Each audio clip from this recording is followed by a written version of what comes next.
Hi everyone, welcome back to this channel. My name is Deepika Timri और आज हम जो करने जा रहे हैं again it is common error related to subject verb agreement. जो कंपटीशन की तैयारी कर रहे हैं बच्चे, उनके लिए तो this is going to be very helpful because वहाँ कॉमन एरर पूछे जाते हैं।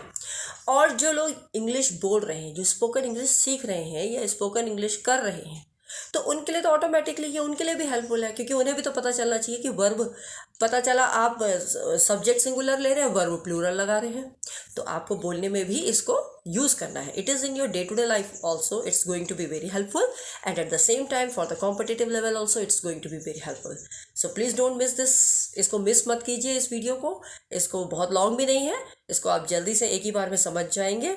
तो please go through the video till the end. Okay, so let's begin with the first one. तो पहला है आपका, bad news always travel fast या फिर नो एरर। देखिए, bad news always travel fast. अब अगर हम बात करें, आप बोलोगे न्यूज़, तो यहाँ पर जो न्यूज़ है ये सिंगुलर है, एक वचन संज्ञा है। न्यूज़ को आप प्लूरल में नहीं लेंगे, ये सिंगुलर में न्यूज़ ही रहेगी। तो क्योंकि ये सिंगुलर है तो हम यहाँ ट्रैवल नहीं लगाएंगे। आपको पता है जब हम सब्जेक्ट पढ़ते हैं तो सिंगुलर सब्जेक्ट के साथ हम सिंगुलर वर्ब लगाएंगे, तो यहाँ पर ट्रैवल्स लग जाएगा। आई होप इट्स क्लियर। तो आपका सेंटेंस बन जाएगा, bad news always travels fast. कहते हैं ना, बुरी खबर बहुत जल्दी तेजी से भागती है। This is a first. Next है आपका, Many of the questions asked in this question paper was easy या फिर no error। वो कह रहा है कि बहुत से क्वेश्चंस इस पेपर में जो पूछे गए थे वो बहुत ही आसान थे, लेकिन अब ये जो क्वेश्चंस का जो टैग लगा है, क्योंकि हम मेनी ऑफ के बाद अगर हम देखें तो मेनी ऑफ के बाद हमारा जो क्वेश्चंस है ये प्लूरल नाउन्स है। तो जब प्लूरल नाउन होगा, जब बहुवचन संज्ञा होगी, तो वर्ब भी बहुवचन लगेगी।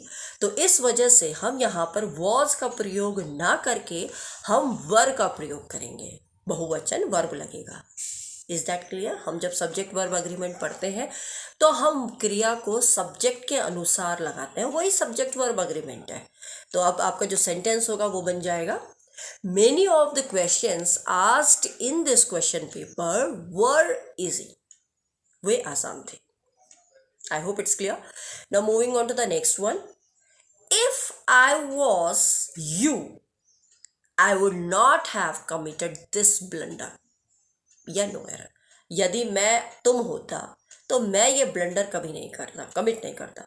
अब एक्चुअली अगर आप इस सेंटेंस को देखें, क्योंकि ये सेंटेंस इफ से शुरू हो रहा है, तो ये अपने आप में एक सपोजिशनल सेंटेंस बन गया, इमेजिनेशन सेंटेंस बन गया। इफ, यदि। और आप इस चीज़ को याद रखिए, जब भी हम यदि, ये मतलब सपोजिशनल सेंटेंस पढ़ते हैं, वहाँ हमेशा प्लूरल वर्ब का ही प्रयोग होता है। या आप चाहे नोट कर लीजिए अपनी कॉपी में या अपने माइंड में। सो if there is any suppositional or conditional sentences, then the rule according to the subject verb agreement rule, there will be always the use of plural verb, बहुवचन क्रिया लगेगी। अब आप देखिए कैसे। अब हम सेंटेंस को वैसे भी देख लेते हैं। इफ आई वॉज की जगह वर लग जाएगा, बहुवचन क्रिया लग जाएगी, right. I would not have committed this blunder.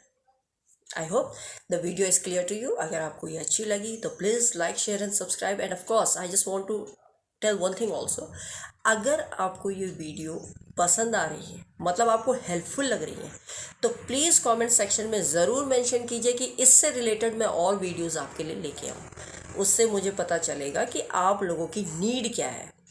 Do you want these type of videos more, so I can bring more questions related to spot the errors?